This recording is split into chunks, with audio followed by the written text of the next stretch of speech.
dalam satu lagi program yang dianjurkan oleh Biro Kebajikan Surau Al-Ukhuwah. Terlebih dahulu pihak surau ingin mengucapkan minta ribuan maaf banyak-banyak daripada tuan-tuan kerana sedikit kelewatan program ini. Alhamdulillah seperti yang kita rancang, tapi dia akan berjalan sekejap lagi dengan kehadiran Al-Fadhil Ustaz Abdul Manaf. Tuan-tuan, saya tak ingin ucap begitu panjang kerana kita dah terlewat. Sebelum itu pengurusan ataupun urusan jenazah adalah merupakan satu fardu kifayah yang akan kita laksanakan dan menjadi kewajipan kepada semua kita, di mana semua maklum yang mana hidup, yang bernyawa pastinya akan mati,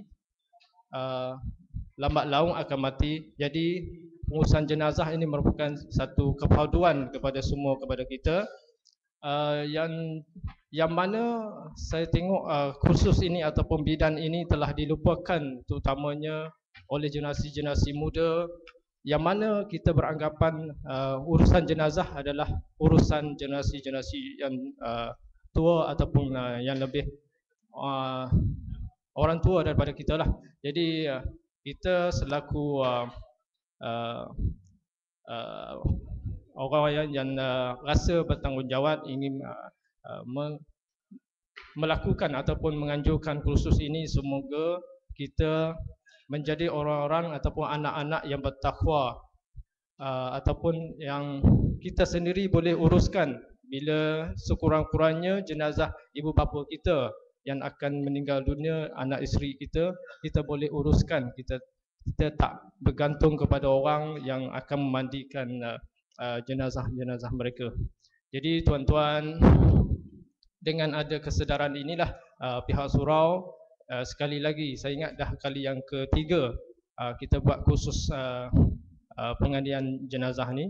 Jadi insya-Allah kita akan teruskan dari masa ke semasa untuk melahirkan kesedaran terhadap semua masyarakat, kerana ia menjadi kewajipan kepada semua. Dan kalau tidak ada satu golongan yang memahami ataupun menguruskan jenazah ini, maka kita semua berdosa dalam satu-satu karya. Jadi tuan-tuan, kalau adalah satu golongan yang pandai, yang menguruskan, jadi semua kita insya-Allah terlepas daripada kewajipan. Wallahu alam. Saya ucapkan ribuan terima kasih kepada semua AJK yang biro di bawah Biro Kebajikan Saudara Hanafi, dan Al-Fadhil Ustaz Abdul Manaf sebagai ustaz ganti, penceramah ganti kita pada pagi ini untuk menguruskan ataupun menjalankan program pengurusan jenazah 2020 tahun 2013 di Surau Al-Ukhuwah, Subhan Bestari. Jadi saya mempersilakan Al-Fadhil Ustaz Abdul Manaf untuk meneruskan program kita di pagi ini. Wallahu alam. Assalamualaikum warahmatullahi wabarakatuh.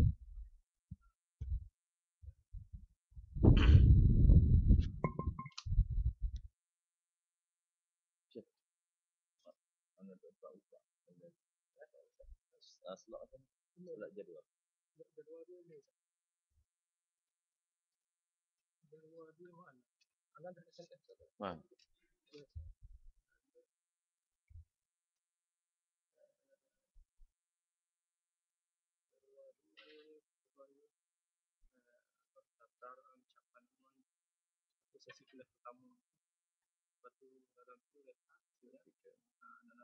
dalam sejam 40 itu sama betul. Tapi kalau tak habis kita main berulang masuk.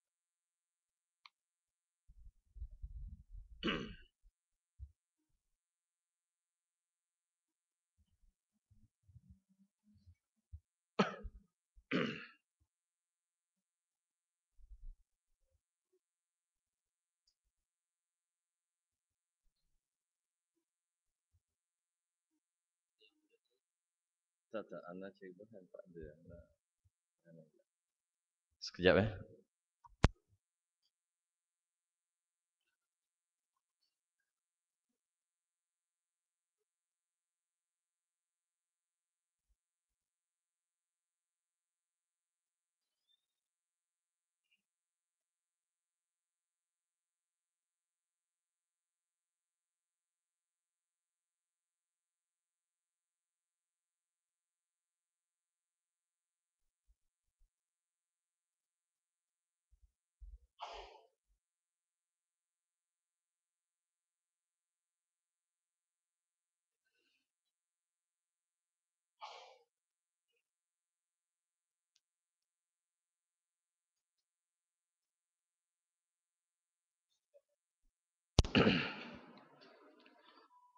Assalamualaikum warahmatullahi wabarakatuh. Alhamdulillah rabbil alamin wassalatu wassalamu ala asyrafil anbiya'i wal mursalin sayyidina wa maulana Muhammad wa ala alihi wa sahbihi ajma'in. Allahumma rabbana iftah bainana wa baina qaumina bil haqqi wa anta khairul fatihin. Subhanaka la ilma lana illa ma 'allamtana innaka antal alimul hakim. Wa la haula wa la quwwata illa billahil aliyyil azim. Amma ba'd. Yang dimuliakan pengurusi surau Al-Ukhwah dan juga Tuan Imam surau, ahli jawatan kuasa yang terkuasa bertindak kepada pengurusan jenazah pada pagi ini dan semua yang hadir untuk urusan jenazah. Semua muslimin muslimat tak ada. Tuan-tuan kena mandikan jenazah muslimat lah. Muslimat mati. Baik. Pertama sekalinya syukur kepada Allah Subhanahu wa taala kita dipertemukan pada pagi ini dan dengan serba kekurangan yang ada lah. Apabila Imam Fauzi telefon saya semalam, saya terus sanggup sebab kursus jenazah ni setiap tahun saya pun buatlah. Surau, sekolah, guru-guru, masjid dan ada slide-nya ada. Cuma saya tak perasan yang tahun ni selepas akhir tahun hari tu bagi orang update laptop ni, cari bahan tak ada. Jadi nasib tuan-tuan lah. Walau bagaimanapun insya-Allah saya kira tuan-tuan dah lalui dah tentang kursus jenazah ni, dah ada, dah tahu dah sedikit maklumat. Yang keduanya minta maaf banyak-banyak lewat ni sejam dah. Kalau mesyuarat agung kena batal dah ni. Tak, sejam dah lewat. Cerita lewatnya semalam saya ke Bukit Beruntung, pagar kilang spare part potong. Pergi pagar kilang spare part potong tu. Balik dalam 2:30. Sampai rumah 3:30 tengok-tengok laptop tak ada. Dia tinggal dekat minum. Dah sampai Gombak dah. Patah balik ke Bukit Beruntung. Balik hantar ahli-ahli yang pergi tu. Sampai rumah 5:30 pagi. Tunggu subuh, lepas subuh mimpilah sekejap. Itu cerita lewat. Jadi minta maaf banyak-banyak di atas sebuah kekurangan yang ada. Baik, walau bagaimanapun alhamdulillah kita dah ada modul ini. Walaupun pengurusan surau dah email kat saya, jadual dan sebagainya, saya tak sempat nak buka. Buka semalam, balik buka, tapi laptop tengok saya. Saya tak sempat tengok dia. Baik, kita nak bincang tentang pengurusan jenazah. Allah Subhanahu wa taala menyebut kullu nafsin za'iqatul maut. Setiap yang hidup pastinya akan mati. Ainama takunu yudrikumul maut walau kuntum fi burujin musyayyadah. Mati ini dia tahu saja di mana kamu berada. Walau kuntum fi burujin musyayyadah, sekalipun kamu berada dalam peti besi. Sekalipun kamu kurung diri dalam peti besi tak nak mati, masuk peti besi tutup rapat, mati pasti akan cari kita semua.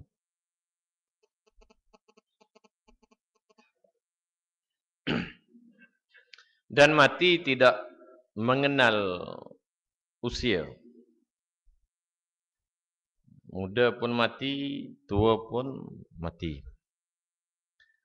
Bayi pun mati, dalam kandungan pun mati. Lanjut umur pun mati. Cumanya di Malaysia ni dia special sikit. Kadang ada yang hidup tapi dah mati. Kan? Ada yang hidup tapi dah mati. Kadang-kadang orang kata orang ni dah mati tapi dia makan minum lagi. Kan? Itu Malaysia ni special sikit. Sebab tu Malaysia ni dia ada pengundi hantu. Tak? Dia ada pengundi hantu. Kerana orang kita percaya sangat. Kan? Yang hidup, yang mati hidup balik. Baik.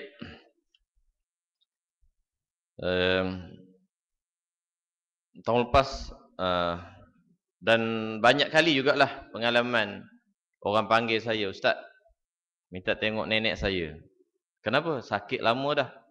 Tapi makan banyak. Dah panggil seorang ustaz tu, dia kata nenek saya sebenarnya dah mati. Benda lain yang makan. Saya pergi tengok nenek dia minum air. Saya kata tak. Jangan percaya. Nenek dah mati tu jangan percaya. Dia makan minum tu hidup lah tu. Nenek tu masih hidup. Tak mati. Dia kalau mati, dia tidak begitu. Dia mati, dia tidak keadaannya begitu. Fizikal dia lain dan sebagainya. Mungkin azab nak mati, susah mati itu mungkin. Tapi kalau mati kemudian hidup balik makan macam biasa tu, itu tak berlaku. Baik.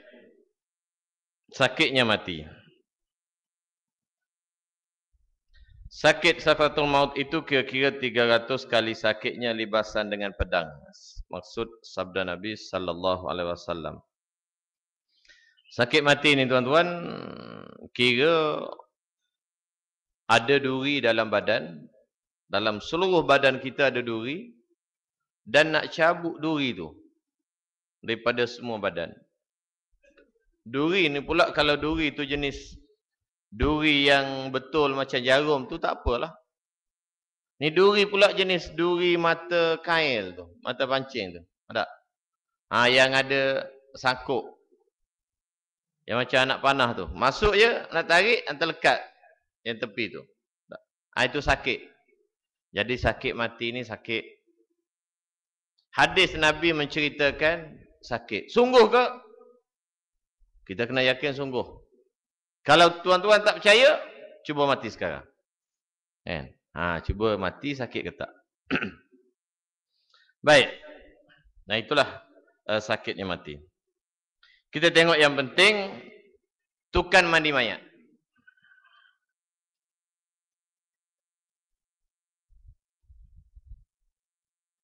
Tukang mandi mayat. Mandi jenazah ni boleh. Hukum dia lelaki mandikan jenazah lelaki, perempuan mandikan jenazah perempuan. Sekiranya tak ada orang perempuan dalam mukim ni, takut belaka. Kita kena ajar dia, kena didik dia. Kena cari orang lain lah. Orang perempuan di Malaysia ni mati belaka, tinggal lelaki je. Ada? Tinggal lelaki je. Maka pada kala itu bolehlah orang lelaki ni memandikan jenazah perempuan. Begitu juga sebaliknya. Adakah boleh orang kafir mandikan jenazah orang Islam? Tidak boleh. Tidak boleh orang kafir mandikan jenazah orang Islam. Kecuali sekiranya tak ada yang pandai ataupun yang sanggup memandikan jenazah orang Islam ini, maka dibolehkan orang kafir ini membantu untuk memandikan jenazah orang Islam ini, kerana maksud daripada mandi jenazah ialah menyucikan jenazah itu daripada segala kekotoran yang ada. Itu dalam kes-kes yang tertentulah. Baik. Sifat tukang mandi berani. Berani. Tak. Bersifat amanah dan sabar, mempunyai ilmu dan kebolehan menguruskan jenazah, bukan kalangan orang fasik, atau derhaka kepada ibu bapa, tidak fanatik dengan puak tertentu. Itu sifat dia. Benteng diri, melazimkan diri dengan amalan hati, kaya dengan sifat mahmudah. Itu sifat kaya dengan mahmudah, kaya dengan sifat-sifat mahmudah, sifat-sifat yang baik. Dan miskin dengan sifat-sifat mazmumah, sifat yang jahat. Berhadap dengan mayat, menyegerakan pengurusan jenazah, tidak menjadikan pengurusan jenazah sebagai suatu perniagaan, tidak mengenakan apa-apa syarat kepada keluarga si mati. Baik. Jadi itu di antara kita nak tengok siapa yang boleh mandikan jenazah ni, tukang mandi mayat. Kita ambil teori ini 1 jam. 9.45 sampai 10.45. Kemudian rehat 2 jam tu untuk praktikal dan soal jawab. Baik. Seorang yang berani nak mandikan jenazah, mesti seorang yang berani. Setiap tahun ramai orang yang kursus jenazah ni. Ramai. Ni pun 60. Berapa ni? 80. 80. Tapi kalau ada yang meninggal besok, berani ke semua ni? Pak Imam dululah, Pak Imam dulu. Pak Haji dululah, Pak Haji. Pak Haji dah tua dah, nak mati. Saya lambat lagi. Tak. Kita tak berani. Dan begitulah masalahnya di mana-mana pun. Kita belajar boleh, tapi nak buat tu tak berani. Sahabat-sahabat, beranikan diri. Kita takut apanya? Tak. Bukan kita seorang. Bukan kita seorang. Ramai, 4-5. Kalau dia bangun, ketuklah. Dah ramai. Jangan takut. Tak bangun dah dia. Saya mula mandikan jenazah ni daripada peringkat sekolah menengah pun diikut-ikut lah. Ikut. Kemudian lepas pada balik Azhar tu jadi imam, memang kena uruskan jenazah lah. Kena uruskan jenazah. Tapi kita kena beranilah. Orang lelaki mesti kena berani. Tu yang jadi. Kenapa timbulnya cerita biniku gangster? Ada cerita kan? Biniku gangster. Kan orang lelaki ni takut. Ambil alih oleh orang perempuan. Itu yang jadi keluar cerita biniku gangster. Lepas pada ni jangan takut. Pak Imam lepas pada ni boleh tidur. Bolehlah buat plan ke mana-mana. Jangan duk takut nak pergi jauh, nak cuti 2-3 hari tak boleh. Takut ada orang meninggal, nanti tak ada orang nak mandikan. Tak, lepas pada ni boleh dah. Ada 80 orang ni, kalau ada orang meninggal, semua boleh mandikan. Petik je, siapa? Beranikan diri. Yang mula-mula kita buat, lepas tu kita boleh buat dah. Begitu juga sembelih. Sembelih. Mula-mula kita sembelih tu, seekor sembelih, lepas tu dah boleh dah. Kita kena mulakan dulu. Tak biasa Ustaz. Memanglah tak ada orang biasa yang mula-mula sekali. Kahwin tak biasa, pandai pula berani nak kahwin. Sebelum kahwin, tak pernah kahwin pun. Tak. Tapi berani dia menghadap Pak Imam. Semua orang tengok tu. Semua orang tengok. Bukan seorang orang tengok. Masuk TV lagi. Ambil gambar lagi. Mak mentua, bapak mentua tengok belaka. Lepas kena jawab kuat pula tu. Berani kita duduk. Yang mula-mula memanglah kita tak berani, tapi kita cuba, dia akan jadi berani, kita boleh buat dah. Tak? Sebagaimana contoh kahwin dah. Dah kahwin seorang ni, rasa kalau ada lagi pun boleh lagi. Baik. Sifat amanah dan sabar. Kenapa amanah dan sabar? Sebab kadang-kadang jenazah ni dia banyak macam jugalah. Saya tak pengalaman selama menguruskan jenazah, tak adalah bertemu yang pelik-pelik. Cuma kalau bertemu yang najis, tak kering, najis banyak sungguh. Itu ada. Ataupun bau kuat sangat. Itu ada. Yang hitam tu biasalah. Yang pelik-pelik yang ceritakan oleh Ustaz Syamsuri contohnya, yang Ustaz Kamal, yang keluar ulat dan sebagainya tu tak jumpalah. Tapi benda tu memang ada. Kadang-kadang ada. Sebab itulah orang yang mandikan mayat ni dia kena amanah dan sabar. Amanah takut ada kekurangan pada si mayat. Tengah-tengah mandi macam-macam berlaku. Kita cerita rata kat orang. Jangan bercerita pada orang. Itu kena amanah. Itu tanggungjawab si mandi. Jangan cerita kepada orang. Mayat tadi aku mandi tadi. Teruk betul. Kan? Perut dia kembun tak turun-turun. Macam-macam cerita lah boleh. Kan? Baik. Ataupun dia ada sesuatu kekurangan pada tubuh badan dia. Kan? Kita kata, Cik Mak tu nampak je handsome. Kan? Badan dia penuh kurap aku mandi mayat dia tadi. Jangan cerita. Makna tu nak kepada amanah. Sabar. Sabar maknanya kita mandikan jenazah dalam keadaan kita buat secara tertib. Kalau perlu gosoklah semua badan. Kalau perlu cucikan segala najis ataupun apa-apa yang melekat, kena tanggalkan walaupun susah. Tanggalkanlah. Ilmu kita dah belajar. Kemudian bukan kalangan orang fasik. Kerana orang fasik ni pertamanya jauh daripada rahmat Allah. Yang keduanya dia tidak bertanggungjawab dan tidak amanah. Baik. Amalan tu biasalah. Tak. Amalan. Saya nak ambil beradab dengan mayat. Nombor 8. Beradab dengan mayat ni. Tuan-tuan anggaplah mayat tu hidup. Anggaplah mayat tu hidup. Sebab itulah apabila kita mandikan jenazah, kita tidak boleh senang-senang hati selak kain dia. Menampakkan aurat dia. Berdosa bagi yang melihat, tidak berdosa bagi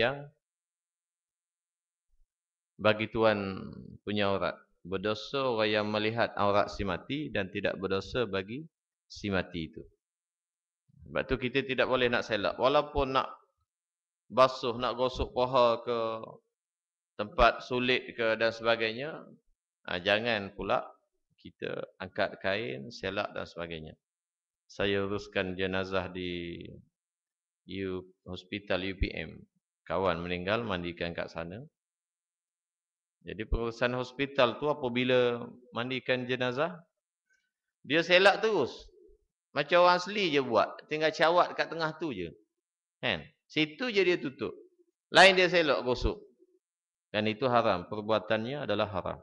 Tidak boleh kita membuka aurat jenazah walaupun seinci. Kerana dia malu. Dan dia masih lagi ada hak untuk ditutup segala aurat dia. Kecuali kalau susah sangat. Kita tak pasti. Kat paha ni pegang lembik. Gosok. Tak tanggal. Tengok. Bau busuk. Apa benda ni? Najis ke? Apa benda ke? Tak pasti. Lama gosok tak hilang. Dah banyak kali basuh dan angkat tengok. Bau lagi. Was-was takut dia tu najis dan sebagainya. Bolehlah selak kain tengok. Apa benda sebenarnya ni. Adakah ia najis ataupun kudis dan sebagainya. Untuk kita meyakinkan kita dah bersihkan dia sebersihnya. Baik. Dan begitu juga dengan beradab ini. Kita gerakkan mayat itu. Kalau mayat tu dah tegang begitu. Kita nak angkat tangan dia ni. Janganlah kita, kau pegang kat sini. Aku pegang kat tangan. Kan? Dua-dua pauk. Kan? Tekan kuat-kuat. Itu tak boleh lah. Luruskan. Luruskan. Jenazah ni kalau 6 jam daripada kematian tu cantik. Pengalaman lah. 6 jam daripada kematian itu cantik. Jangan sampai 12 jam. Lebih pada 6 jam tu tak berapa elok. Dia kerana baunya lain dan keras. Menyusahkan untuk mandikan dan syarak pun tidak membenarkan kita tunggu lama-lama pada pengurusan jenazah. Tapi kadang-kadang gitulah, kadang-kadang ialah anak duduk jauh kan. Anak duduk jauh. Buat jugalah melebihi 12 jam dan sebagainya. Baik.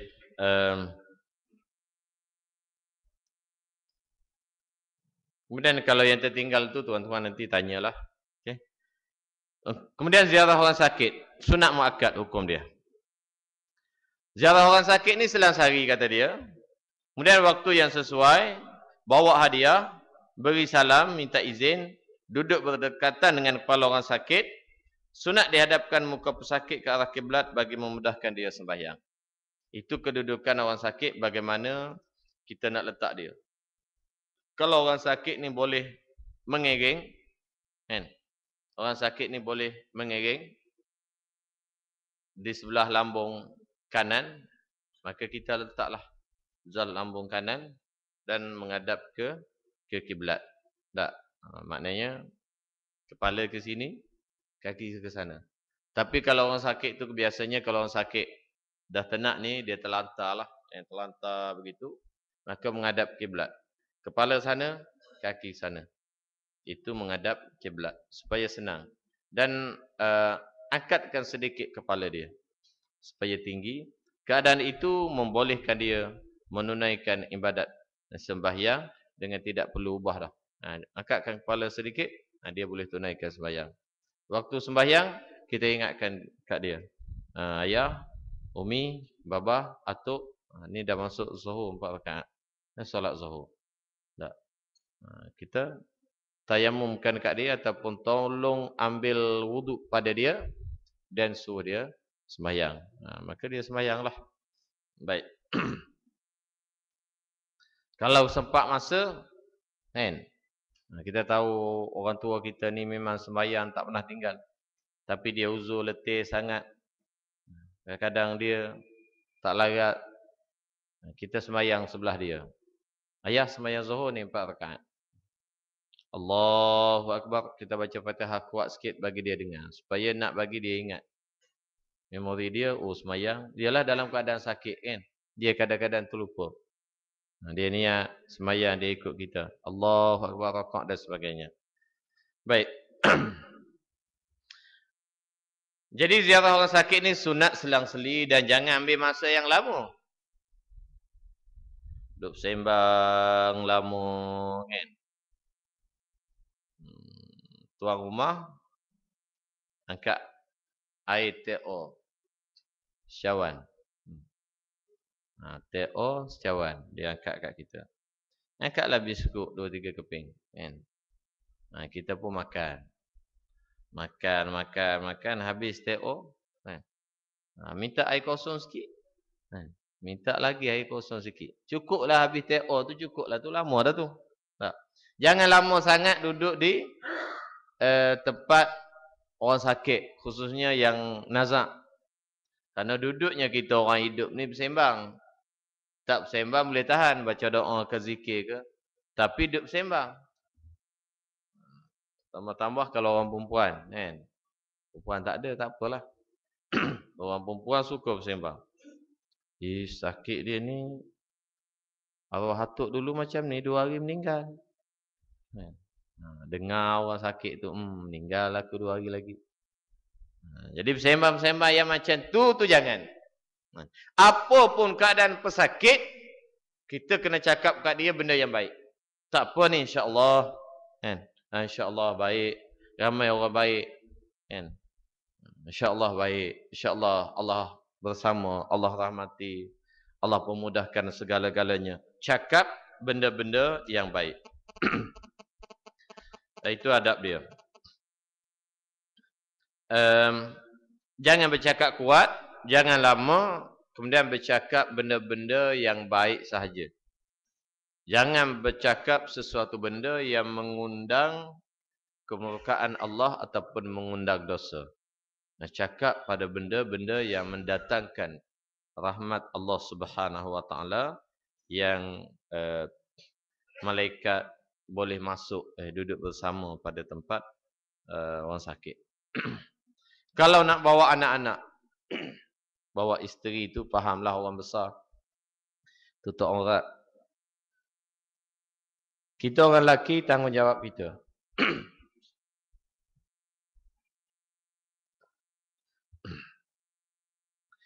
Tanggungjawab kita apabila kita bawa isteri dan anak-anak pergi ziarah orang sakit, tolong ingat. Pertamanya, isteri dan anak-anak kita yang perempuan khususnya mesti menutup aurat. Pakai tudung elok dah. Pakai baju t-shirt lengan pendek. Bawah ni aurat bagi perempuan. Datang tempat orang sakit. Kawan yang sakit, mak mentua yang sakit, ibu yang sakit, ayah yang sakit. Kalau dalam rumah tak apalah, tak ada orang lain.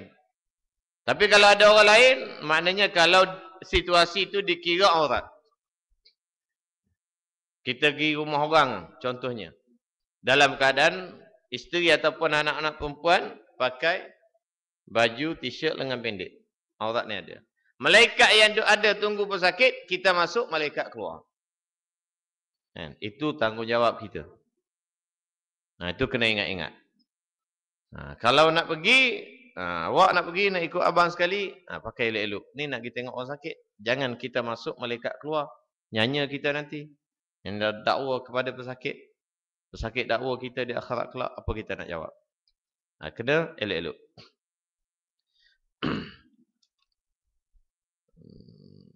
Dan begitu juga apabila dah meninggal, sama juga. Pergi ziarah orang yang meninggal. Sama juga.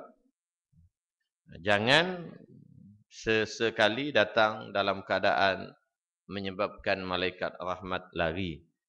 Hendaknya kita datang dalam keadaan malaikat rahmat bersama dengan kita dan suka duduk bersama-sama mengaminkan setiap ucapan dan setiap perbualan kita. Kalau orang sakit, kata dia selang sehari. Kalau orang mati, kita ziarah orang mati, sunat 3 hari je. Hari pertama kematian, hari kedua, hari 3 cukup. Keempat, kelima, keenam tu tak payah. Oh tak sempat, tak payah dah. Lepas pada 3 hari tak payah. Tidak disunatkan untuk kita takziah pada keluarga si mati selepas daripada 3 hari. Bahkan ulama kata makruh hukumnya. Ditegah. Kerana apa? Kerana dalam masa 3 hari ni memang dia ingat. Tak apalah. Allah ambil dia dalam keadaan baik. Macam mana dia meninggal hari tu? Yalah dia meninggal. Saya ni sedih sungguh. Saya tak sempat buat itu ini. Dah sehari, 2 hari, 3 hari dia dah reda dah. Dia dah reda. Hari ke-7 kita datang. Kita tak sempat datang. Macam mana meninggal hari tu? Dia ingat balik, sedih pula balik. Itu ulama kata 3 hari cukup. Lepas pada 3 hari dia dah beransur pulih, jangan lagi sebut tentang peristiwa-peristiwa kematian itu. Tak payah tanya dah. Ini adabnya. Kalau pergi juga pun sebagai jiran, tetangga dan sebagainya, pergilah dalam keadaan bersembahlah benda lain. Jangan sebut tentang kematian supaya dia tak ulangi kesedihan yang menimpa dia tempoh hari.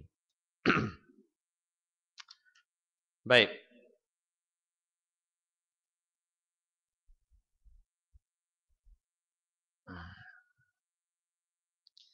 Seterusnya kata dia, yang 1, 2, 3, 4 sebelah tu. Sunat menyuruh orang sakit berhias terutama pada hari Jumaat. Maknanya boleh. Kita hiaskan sedikit. Letak air wangi sedikit. Maknanya hari Jumaat, hari yang mulia, kita muliakan pesakit hari Jumaat. Mandikan dia. Ataupun tak larat mandi, lapkan dia. Dan letaklah wangi-wangian sikit. Maknanya hiaskan mereka. Jangan pandang aurat pesakit, makruh tinggal lama di tempat orang sakit. Boleh orang Islam melawat orang sakit yang berlainan agama serta mengajaknya kepada Islam. Boleh. Boleh kita pergi tengok kawan-kawan kita yang bukan Islam sakit. Boleh je, tak ada masalah. Ajar dia mengucap boleh ke Ustaz? Kalau dia nak bolehlah. Dia dah bersembang lama dah dengan kita. Dia dah bersembang lama dengan kita. Dah tahu dah. Kadang-kadang datang program surau dan sebagainya. Tapi dia tidak masuk Islam lagi. Dia duk cerita, saya insya-Allah, kata dia, tak, saya insya-Allah akan datang masuk Islam. Dia kalau dia berkawan dengan kita ni, walaupun dia bukan Islam, dia akan sebut insya-Allah. Contohnya saya JK penduduk seorang tu, Kong, Cina. Kita panggil Kong, Taman Sri Gombak. Dalam mesyuarat kita kata, Kong, boleh tak buat program di taman ni sekian hari bulan? Boleh insya-Allah. Kong nama tu, Cina. Boleh insya-Allah. Insya-Allah. Bahkan dia pula ingatkan kat kita. Kalau kita cakap apa-apa janji, kita kata boleh, nanti saya datang. Insya-Allah. Nah dia tunjuk, ingatkan kat kita pula. Baik, boleh ke begitu? Boleh. Kalau kita kata dia ni dah ada dah niat, pernah bersembang dengan kita, kawan-kawan rapat kita, dia nak masuk Islam juga. Tiba-tiba sakit. Sakit kita pergi ziarah dia. Kita pergi ziarah dia. Dia sedar, dia tengok kita. Ataupun dia dah tak boleh bercakap. Keluarga dia tak ada. Boleh tak kita ajar mengucap kat dia? Boleh. Ajarlah mengucap kat dia. Kemudian Ustaz, kalau dia Islam, kita teruskan tidak mengikut jenazah Islam, kita tak tahu. Islam tak Islam pada masa itu tidak dipertanggungjawabkan pada kita kerana kita pun tak tahu. Kan? Kecuali kalau jelas dia tu cakap kat kita, kan? Saya nak masuk Islam, tolong ajar saya mengucap. Kalau keadaan macam tu, untuk mengelakkan daripada berlaku sesuatu yang buruk, minta saksi. Panggillah nurse ke keluarga ke, ada 2 orang saksi. Dia ni mengucap, dia ni Islam, dan kita tuntut urusan jenazah dia mengikut cara-cara Islam. Baik.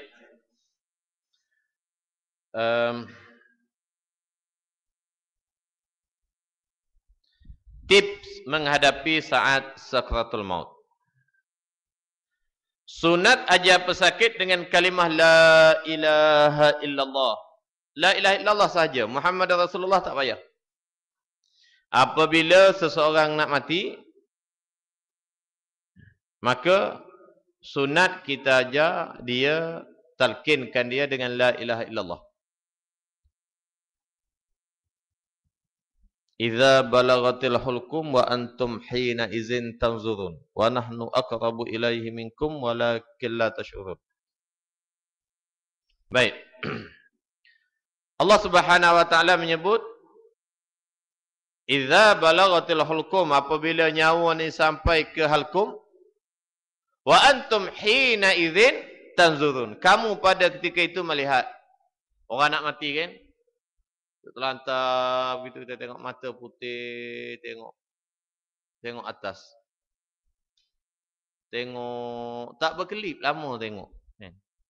Tengok atas tu, nazak ni. Mata tengok atas. Lama nak mati, susah. 2 hari duk putih, mata tengok atas. Tu yang orang dulu kata, jenazah nak keluar tak boleh ni, buka bumbung sikit. Itu yang jadi orang dulu buka bumbung tu. Buka bumbung kerana roh nak keluar tak boleh. Orang sakit tu duk tengok atas, kita pun pergi buka bumbung. Buka bumbung kebetulan mati pula dia. Itu yang jadi sungguh. Kalau sakit, susah nak mati, buka bumbung. Padahal yang berlaku tu kebetulan je. Tak ada kena-mengena dengan bumbung. Kan? Kalau rumah flat, nyanyalah kat dia. Kan? Duduk dekat bawah. Ada 14 tikap. Nak tebuk kat mana tu? Tak mati dia. Kena usung keluar baru mati. Itu tak ada dah. Sekarang ni kita tak terima berlaku tu. Jadi kalau sakit nazak, ajar dia la ilaha illallah. La ilaha illallah. Sekali kita ajar cukup. Jangan ulang-ulang. Orang sakit ni penat. Penat. Kita pakcik la ilaha illallah. Ucaplah la ilaha illallah. Tengok dia diam sekejap, kita kata terus kata la ilaha illallah. Kan? Dia sakit. Kalau dia larat bercakap, dia dah cakap dah bangang ke engkau, aku letih lah. Kan? Dia cakap dah. Dia tak larat. Hukumnya sunat sekali. Lepas tu tah. Apabila kita talqinkan dia, ajarkan dia la ilaha illallah sekali, dia dah masuk dalam hadis yang mengatakan man akhira kalamuhu biqauli la ilaha illallah dakhala al-jannah. Siapa yang akhir ucapan dia la ilaha illallah, dia akan masuk syurga. Dah termasuk dalam package itu dah. Kecuali apabila dia bercakap benda yang lain. La ilaha illallah. Duduk lama 10 minit. Ataupun 2-3 minit. Dia sebut nak air. Kita pun minumkan dia. Titiskan air dalam mulut dia. Lepas titiskan air sekejap, suruh dia mengucap. La ilaha illallah. Dia diam je. Tak ada apa-apa. Daripada pagi, pukul 8 kita ajar dia mengucap. Pukul 12 dia meninggal. Dia tak cakap apa-apa dah. Maka jam 12 dia meninggal, kita tak sempat ajar mengucap tadi. Dah dikira masuk dalam package. Sesiapa yang akhir kalamnya la ilaha illallah, maka dia akan masuk syurga. Jadi itu kaedah kita talqin kepada pesakit yang sedang nazak. Kemudian disunatkan baca surah Yasin. Ini amalan biasalah. Tuan yang dirahmati Allah, kalau ada keluarga yang sakit lama, yang terlantar sakit, yang macam tadi, yang orang kata dah mati tapi tak mati-mati. Kan? Ada. Saya pergi satu tempat, Gombak Lu Kelang. Nenek dia masuk hospital. Duduk hospital, duduk macam tu juga. Dan hospital suruh balik. Buat balik dah dalam 4-5 hari.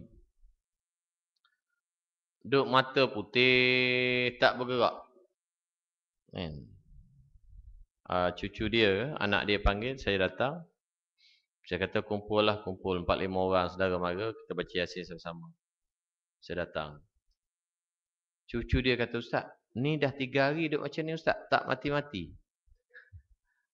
Kalau ia pun, tak payahlah sebut tak mati-mati tu. Cukuplah Ustaz dah 3 hari macam ni Ustaz.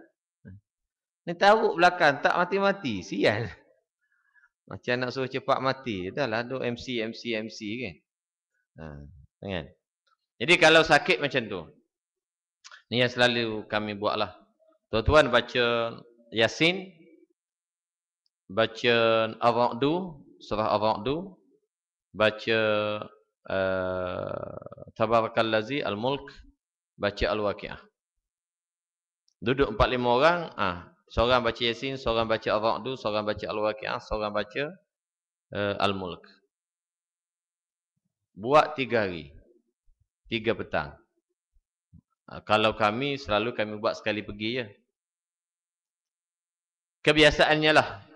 Kebiasaannya, kalau kami buat, kalau orang sakit lama begitu, tengok dalam tempoh seminggu. Dalam tempoh seminggu ni, kalau memang ajal dia panjang, dia akan bertambah baik. Kalau memang ajal dia pendek, dia akan meninggal. Dalam tempoh seminggu. Tapi kalau kita pergi rumah kawan-kawan, tak payahlah cakap kat dia begitu. Tak payah cakap. Ni seminggu ni meninggal lah. Tak payah kan. Buat je, lepas tu cakap insya-Allah baiklah tu. Maknanya kalau meninggal pun baik, kalau panjang umur pun baik. Sebab kita dah buat benda yang baik. Dan pengalaman buatnya, alhamdulillah. Ada yang hidup sampai sekarang. Ustaz pergi kata dia ni dah nak mati dah. Tapi kami pergi buat bacaan begitu dan kita doakan baik. Minta Allah Subhanahu Wa Taala baikkan dia. Kalau memang ajal dia sampai, minta Allah ambil dia dengan cara baik dan senang. Kalau memang belum ajal dia, minta Allah tunjukkan sedikit kebaikan ataupun dia beransur pulih. Baik, itu 4. Tiup pada air, 4 surah baca, semua yang baca tiup pada air, beri minum dia ataupun sapuh badan dia, kalau boleh mandi, mandikan dia. Cantik. Kalau tak boleh dah terlantar dah, lap je badan dia. Setiap petang, insya-Allah dia akan ada perubahan. Kalau orang cantik, ini masuk rawatan sikit. Kalau perempuan tu nampak cantik dan kita tahu orang ada cerita dia ni masa muda ni memang dia orang panggil berhias akan lah. Masa muda dia berhias gila. Jadi kalau dia ni jenis cantik begitu, takut-takut setengah orang tu dia cantik dia pakai susuk. Bagaimana kalau yang pakai susuk? Yang pakai susuk ni baca ayat yang sama. Tambahan bahan dia buah kelo. Tahu buah kelo? Yang panjang yang mamak buat kari tu, tu buah kelo. Satu lagi panggil apa? Murunggai. Yang panjang tu kan. Tu guna buah tu kalau pakai susuk. Maknanya kita baca tiup pada buah tu, ambil biji dia, gulai ke kari ke apa bagi dia makan kalau dia boleh makan. Lepas tu satu lagi ambil biji dia, kita agak-agak di muka, gosok kat muka. Gosok kat muka jin-jin yang ada dalam badan dia, di muka dia, di susuk dia, yang menunggu, yang menahan dia daripada dia mati lambat tu, jin tu akan keluar. Dan kalau ajal dia, memang sampai ajal dia akan meninggal lah. Kalau bukan ajal dia lagi, dia akan sembuh.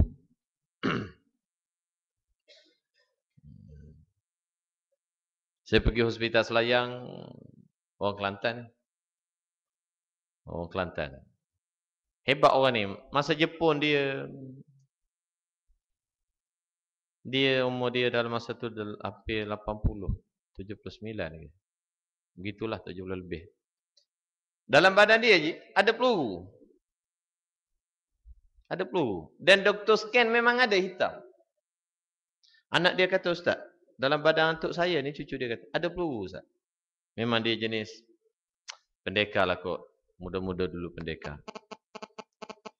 Jadi, doktor scan pun ada hitam dia kata. Dan doktor pun, dia lah orang tua sakit lama kan. Tak nak korek lah apa-apa benda. Dia pun kata tak apa, itu benda lama apa semua. Dia terlantar sakit kat hospital tu seminggu. Terlantar sakit. Apabila kami pergi, kita baca Yasin dan baca ayat-ayat tadi. Saya tak ingat. Saya pergi tengah hari rasa. Saya pergi tengah hari, besok belum subuh. Dia pun meninggal. Anak dia mesej, Ustaz, atuk saya dah meninggal. Kebanyakan macam itulah. Kebanyakan tempoh seminggu. Tempoh seminggu. Maknanya kalau keluarga kita dah ada ilmu ni, kalau sakit lama sangat, dah hospital, apa semua dah tak baik dah. Janganlah sakit 3 hari tu baca Yasin terus. Nak suruh mati. Tak? Buatlah rawatan dulu. Yang biasa pergi hospital. Dah nampak agak-agak sakit ni teruk ni. Dia pun dah menyusahkan dia. Dah seksa dah dia apa semua sekali. Buatlah bacaan tadi. Kerana bacaan tadi membantu kita untuk kalau sampai ajal dia, cepat. Kalau tak sampai ajal dia lagi, dia akan sembuh. Baik. Ini kata dia, wajib titiskan air ke mulutnya sekiranya pesakit dalam keadaan dahaga. Ini umum. Hukum ni umum.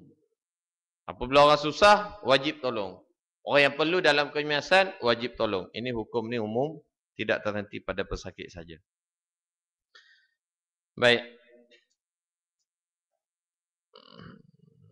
Boleh mereka yang berhadas besar meninggalkan pesakit untuk sementara. Itu kita tahu. Hukum yang umum lah. Apa perlu buat pada mayat? buka pakaian dia, tutup tubuh dia dengan kain yang tidak terlalu tebal. Ini dah meninggal ni. Tak. Sakratul maut, kita dah ajar mengucap, dah meninggal dah. Dah meninggal. Jadi apabila meninggal, apa yang perlu kita buat? Buka pakaian dia. Bersihkan kubul dan dubur ni tak perlu. Amalan biasa je. Ini nak cantik lah. Nak cantik maknanya kalau dia tu dalam keadaan kotor, bersihkan badan dia. Kalau dia ni sakit dalam keadaan biasa, tak ada najis dekat punggung dia, dia tak pakai pampers apa, tak ada najis, tak perlu dah nak bersihkan kubur dan dubur lagi. Kan? Karena bersih kubur dan dubur ini masuk pada peringkat apabila kita mandikan dia. Okey, pada peringkat mula-mula meninggal, salin pakaian yang biasa dia pakai, letakkan pakaian baru yang dijamin bersih. Supaya apa? Supaya mayat tadi, apabila dia dah meninggal, dia dalam keadaan bersih. Dan rahmat, malaikat rahmat. Rahmat Allah Subhanahu Wa Taala bersamanya. Dan baringkan dia menghadap kiblat. Letak kaki ke kiblat. Dalam keadaan dia menghadap kiblat. Kemudian alaskan atas perut dia sesuatu yang berat. Supaya perutnya tidak kembung. Jangan letak buku agama, jangan letak Quran. Ada juga orang yang letak Quran, dia kata letak Quran lah ambil berkat. Kan? Jenazah tu kotor, letak Quran ambil berkat. Jangan. Kalau saya ajar letak gula. Kan? Letak gula sekilo. Ataupun beras ke masuk dalam plastik, kan? Letak kat perut. Kan? Letak kat perut. Jangan tak balutlah gula tu, jangan tak balut, jangan ambil gula sekilo tu letak begitu je. Orang tengok ni ajaran mana pula ni, penyakit kecil manis ke apa Datuk ni? Ada. Orang Melayu ni macam-macam andaian dia, pandai orang Melayu. Jadi balut sikit, supaya tak nampak. Letak benda yang ingat mayat kita kena beradab dengan dia, jangan menyakitkan dia. Ustaz tak ada benda Ustaz, pasu bunga ada, pasu bunga boleh. Letak pasu bunga atas tu. Jangan. Kita letak tu, adakah perut tu akan kempis dengan kita letak? Kalau kira nak kempis, letaklah pasu bunga, betul lah. Tak kempis. Tak. Benda yang Islam suruh ni buat je. Adalah tu kebaikan dia. Walaupun sekadar setengah kilo yang kita letak beras ke gula ke, sekadar tak berat sangat tadi. Kalau kira dengan perut dia yang tebal tu tak boleh nak turun. Tetapi dah Islam suruh kita buat, perut dia tu tak boleh nak naik. Walaupun tak berat. Kerana ada hikmahnya dengan ajaran Islam ini. Baik.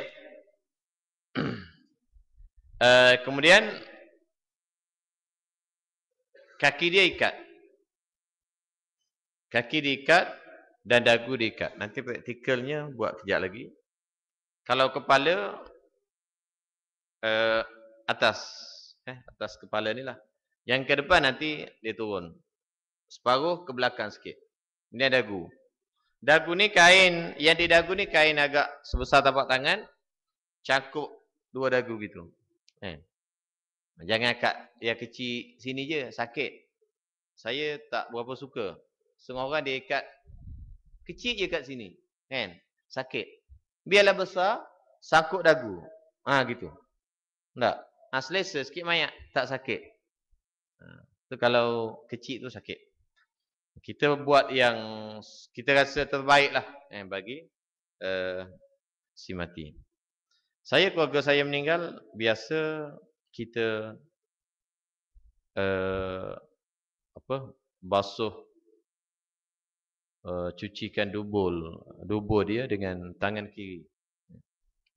Tapi saya buat pada atuk saya dan ayah saya cucikan dengan tangan kanan.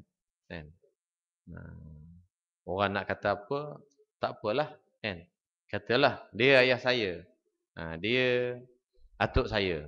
Dan itulah yang terakhir yang boleh saya buat dan tidak ada halangan untuk buat begitu. Tapi kebiasaannya kita buat dengan tangan kiri. Baik. Ikat kepala dan kaki, perut, letak sesuatu. Tangan ke mana? Kalau dalam kitab dia suruh tangan, luruskan tepi badan. Tak perlu buat begini. Luruskan. Kerana apabila kita luruskan, kemudian kita nak mandi dia, kita boleh gosok celah-celah ni semua dan angkat letak. Kalau kita buat begini, nak buka tu lebih susah daripada nak paut balik. Tapi kebanyakan amalan kita dah mati buat begini. Mana-mana pun bolehlah.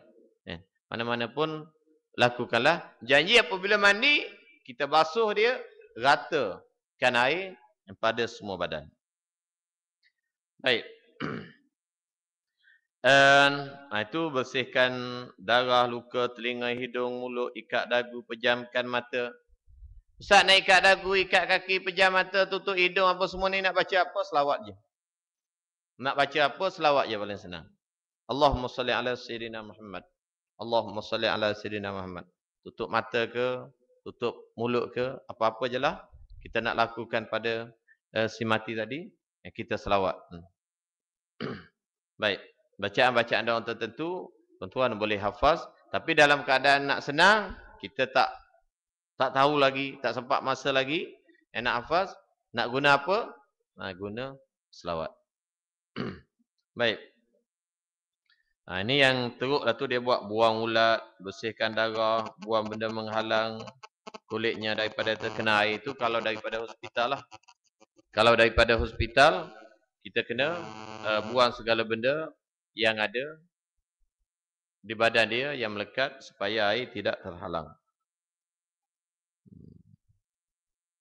Okey.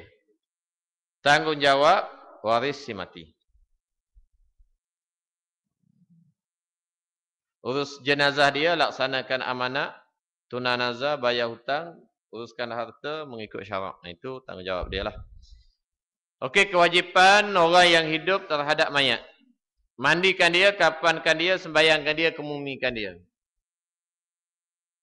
Kenapa dimandikan jenazah? Kenapa dimandikan si mati?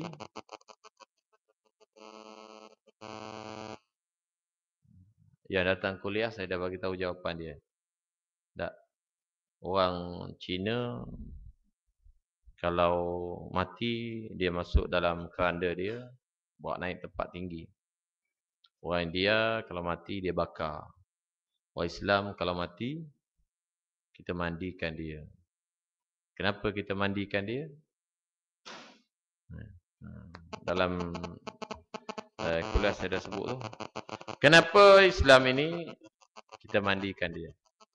Selain daripada jawapan yang betul lah dalam kitab. Kerana untuk menghadap Allah Subhanahu Wa Taala kita selama-lamanya diminta bersihkan diri. Selain daripada itu untuk hilang mengantuk kita mandikan dia kerana dia tak boleh mandi sendiri. Dia boleh mandi sendiri tak bagi kita mandi tu. Tak. Kita mandi gosok. Gosok semua tempat. Baik. Kewajipan dia. Baik, alat mandian. Alat mandian nanti tengok nantilah. Tengok nanti kita perkenalkan satu-satu. Dalam gambar ni tak ada nama tu. Itu semua dah tahulah tu. Alatan tambahan ini pada kes-kes yang kronik. HIV contohnya. HIV maka mestilah kena ada selotip, kena ada plastik lucina, kena ada Clorox, kena ada macam-macam lah. Kalau pesakit ataupun si mati itu ada penyakit yang lain yang boleh berjangkit. Cara mandikan mayat. Sediakan air mutlak, air sabun, serbuk kapur barus, air mawar, spray pewangi. Kita gunakan untuk mandi 3. Air mutlak, air sabun, serbuk kapur barus ataupun air bidara. Ataupun gabung dua-dua tu boleh. Daun bidara tu ambil, blend dia, tapis, gunakan daun tu. Kerana daun bidara ni khasiat dia, dia juga boleh tahan lama pada mayat tu daripada mudah reput. Angkat mayat ke tempat mandi, tinggikan sedikit. Bahagian kepala, tanggalkan pakaian, tutup dengan kain nipis, buang benda yang boleh menyekat air dari sampai kepada mayat. Ini peringatan. Tuan-tuan nak angkat mayat tu, ingat. Biasa mayat ni apabila si mati meninggal, kadang-kadang kita buka semua baju dia semua, kita tutup dengan satu lapis. Begitu juga apabila selepas mandikan dia khususnya, kita akan tutup dengan kain satu lapis. Lepas mandikan dia, kita tutup dengan kain satu lapis. Baik. Setelah mana siap kita nak angkat dia tu. Angkat dia tuan-tuan tolong ingat. Sebelum angkat tu pastikan kain tu lilit bawah badan dia. Kadang-kadang letak kain atas dia pun angkat. Angkat tinggi. Orang ramai. Orang tengok buayan apa pula kat bawah tu. Tak. Kan? Apabila kita tak balut, orang lelaki lah kan. Orang lelaki kalau tak balut, tambah-tambah orang tua kan. Tengok dari bawah nampak buayan tu. Kan? Tu kena balut. Jangan nampak buayan tu. Nanti segan. Dan itu juga aurat si mati. Baik. Ini kita tengok masa mandikan nanti. Ada praktikal mandi Ada kan? Ada praktikal mandi kan? Okay. Tu ada praktikal mandi. Itu bakal mayat. Baik. Tutup dengan kain nipis. Kain yang kita tutup mayat jangan terlalu tebal. Nipis cantik tapi jangan tutup dengan kain putih. Nak mandikan jenazah jangan sekali-kali tutup dengan kain putih. Kerana kain putih apabila kita tuang air, dia akan nampak badan semua. Kan? Nampak semua. Itu tak boleh. Nampak bukit, nampak tongkat ali, nampak macam-macam. Dan itu yang perlu kita jaga. Siram air dari kepala ke hujung kaki. Siram air sabun ke seluruh badan. Cuci di celahan anggota badan. Cuci di bahagian anggota sendi. Dan juga rambut dan janggut. Maknanya nanti tuan-tuan praktikal kita boleh tengok. Dan kita pun dah biasa. Ambil daripada atas. Kalau tuan-tuan cucur kepala, angkatkan kepala sikit. Jangan dia terlantar begitu, kita cucur je. Nanti masuk hidung. Tambah-tambah kalau tak alas dengan bantal, badan dia besar. Mestilah tidur kepala dia ke bawah. Kan? Tempat mandi jenazah. Begitu. Jadi cucur air, jirus air masuk hidung. Jangan. Buat pada si mati yang terbaik sebagaimana dia hidup. Baik. Setelah biasanya kita cucikan buah-buah seltip menghalang air apa semua, sebelum apa-apa kita akan basuh kubul dan duburnya. Basuh kubul ni kita tekan perut supaya semua najis yang ada biar dia keluar. Ada orang yang buat awal, tapi senangnya buat yang akhir lah. Dah mandikan semua, basuh semua sekali, akhir sekali basuhlah dalam perut dia, dubur dia. Basuh dubur dia. Akhir sekali angkatkan dia, tekan perut, keluarkan najis yang ada, gosok dubur dia sehingga cuci. Sehingga kita tengok tak ada najis, kita rasa suci. Selesai, ambil kapas, basahkan sikit, masukkan dalam dubur dia supaya tahan najis daripada keluar dan selesailah. Baik, basuh depan, basuh kanan kiri, wudukkan mayat mandi, mewudukkan mayat. Mandikan dengan air 9, lap tubuh mayat. Mandikan dengan air 9 ni maknanya air mutlak 3, air sabun 3 kali, kemudian air kapur barus ataupun air bidara 3 kali. Itu air 9, 3, 3, 3. Keadaan tertentu, tayamumkan mayat. Kalau ada luka yang sangat teruk, tak boleh nak gosok kat situ, ataupun darah keluar lagi.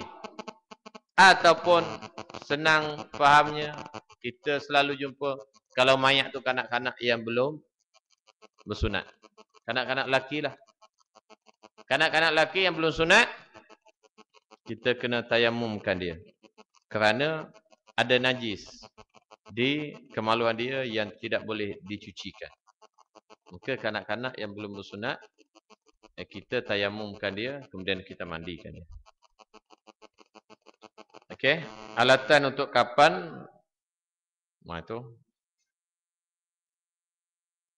kain kapan sepanjang mana nanti kita tengoklah. Cara buat serban. Kain serban ni kena pakai ke? Bagi yang biasa pakai, pakaikanlah. Bagi yang tak biasa, jangan. Bagi yang biasa pakai serban masa hidup, pakaikan kat dia kain serban. Bagi yang tak biasa, tak sunat. Kita pakaikan kat dia. Ustaz, anak saya ni, Ustaz, saya nak suruh pakai serban dekat dia, Ustaz. Dianya masa hidup dulu tak pernah pakai serban, merempik pula tu. Kan? Ai mati nak suruh pakai serban, tak payah. Kalau dia selalu pakai serban ataupun dia biasa pakai serban, yang itulah ulama kata pakaikan dia dengan pakaian seharian dia. Nah, mana kita pakaikan serban. Tuan-tuan, kalau tu rasa mati nak pakai serban, mula pada besok kena pakai serban dah. Supaya kalau mati tu, Pak Imam kata, ni kena pakai serban ni. Nampak dia pakai serban sekali. Baik.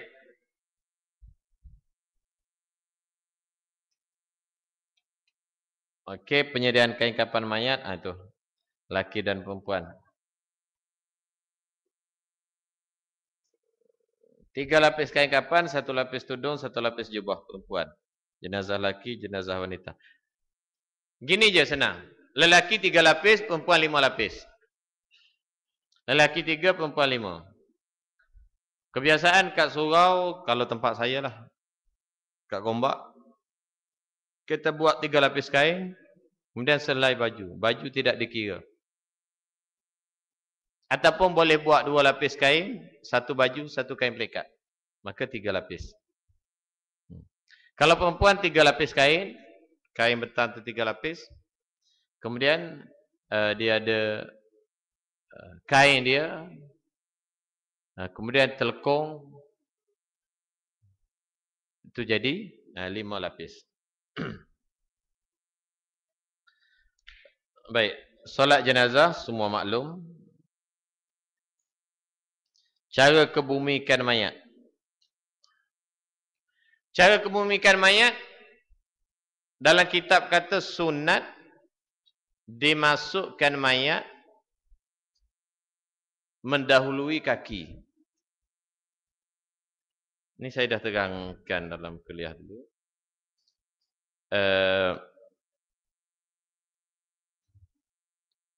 Ni contoh ni lubang kubur. Okey, ni kubur. Ni kiblat. Maknanya ni kaki, ni kepala, menghadap kiblat kan. Ni kaki, ni mengikut kedudukan tuan-tuan lah. Ni kubur, ni kiblat. Ini kaki.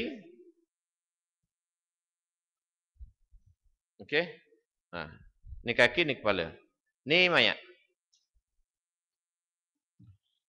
Amalan orang KL, tempat saya pun di Selangor, kita masukkan mayat daripada sini. Masukkan, kemudian letak kaki dulu. Karena hadis kata, masukkan kaki dulu. Ataupun masukkan melalui kaki. Mendahului kaki. Mengikut kaki. Baik. Selangor buat masuk begini, dah letak kaki dulu. Letak kepala. Kalau Kelantan buat, dia angkat mayat dari sini. Masukkan dari arah kaki. Sambut seorang sampai letak serentak. Masuk daripada arah kaki. Dua-dua ni boleh lakukan. Mengena. Kena pada kaedah beradab ataupun kaedah yang disyariatkan bagaimana nak memasukkan jenazah ke dalam kubur. Jadi tak perlu kita bising-bising, dua-dua tu boleh lakukan. Ini untuk HIV. HIV itu tuan-tuan boleh bacalah Saya tak pernah lagi masuk, tak pernah lagi uruskan jenazah HIV, dan kebiasaannya kalau HIV ini hospital akan buat siap. Kerana dia ada pakar dia tak lepas pada kita lah. Ya, HIV hospital akan uruskan. Kerana di sana lebih banyak kemudahan dan di sana banyak keselamatan. Nah, itu saja untuk slot yang pertama. Mungkin kita rehat, kita minum, kemudian kita ada sedikit praktikal. Ada nak tanya? Ya, tuan. Nak tanya?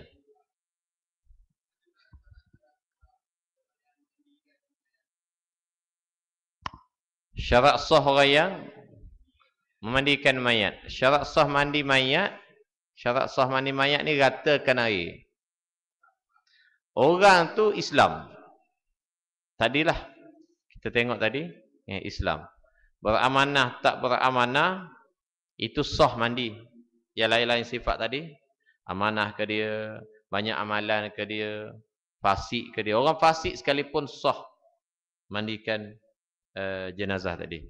Mana pada yang memandikan tak ada apalah, tak ada syarat apa, sehingga kan ulama kata dalam keadaan tertentu boleh sahaja orang kafir memandikan jenazah orang Islam kalau keadaan-keadaan tertentu yang tak ada orang berani, tak ada orang reti, yang maka sah mandikan itu. Dia membantu memandikan. Baik, maknanya tuan-tuan tak boleh lari lah. Oh, tak ada syarat ustaz, ingat boleh lari. Tak boleh lari lah. Semua tuan-tuan ni sah memandikan mayat. Jangan risau, boleh, ada peluang. Okey. Ya, satu lagi.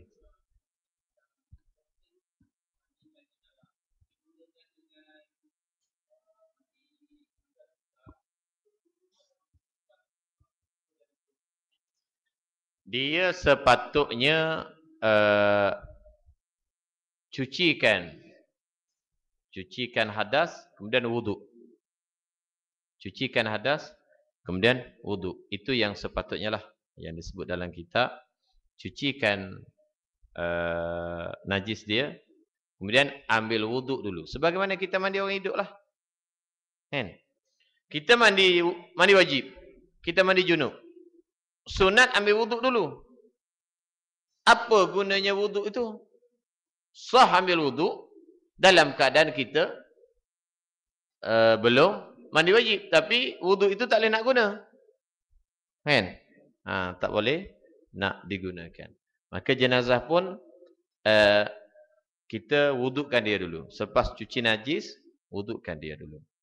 Tapi amalannya, kebanyakan amalannya, mandikan dulu. Mandikan dulu, last kali, barulah ambil wuduk. Kerana masa mandi tu keluar najis. Keluar najis, batal wuduk dia. Keluar sesuatu daripada kubul dan dubur, batal wuduk. Kena ambil lagi sekali. Sebab tu yang nak senang, mandikan dulu, last kali ambil wuduk. Ikut aturan, cucikan najis, ambil wuduk dulu. Itu ikut aturan mandi sebagaimana orang hidup. Wallahu a'lam. Kita sambung sekejap lagi insya-Allah. Sallallahu alaihi Muhammad wa ala alihi wasallam ajma'in. Alhamdulillah. Assalamualaikum warahmatullahi wabarakatuh.